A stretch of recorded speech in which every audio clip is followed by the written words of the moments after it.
इच्छा. कवी रवींद्रनाथ टागोर. विपत्तीमध्ये तू माझं रक्षण कर ही माझी प्रार्थना नाही. विपत्तीमध्ये मी भयभीत होऊ नये एवढीच माझी इच्छा. माझ्या दुःखी व्यथित मनाचं तू सांत्वन कर अशी माझी अपेक्षा नाही.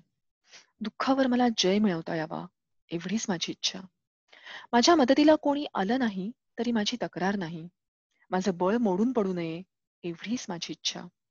माझी फसवणूक झाली तर तू मला सावरावंस अशी माझी अपेक्षा नाही. माझं मन खंबीर राहावं एवढीच माझी इच्छा. माझं तारण तू करावंस मला तारावंस ही माझी प्रार्थना नाही. तरुण जाण्याचं सामर्थ्य माझ्यात असावं एवढीच माझी इच्छा. माझं ओझं हलकं करून तू माझं सांत्वन केलं नाहीस तरी माझी तक्रार नाही. ते ओझं व्हायची शक्ती मात्र माझ्यात असावी एवढीच माझी इच्छा. सुखाच्या दिवसात नतमस्तक होऊन मी तुझा चेहरा ओळखून काढेनच. मात्र दुःखाच्या रात्री सारं जग जेव्हा माझी फसवणूक करेल तेव्हा तुझ्याविषयी माझ्या मनात शंका निर्माण होऊ नये एवढीच माझी इच्छा.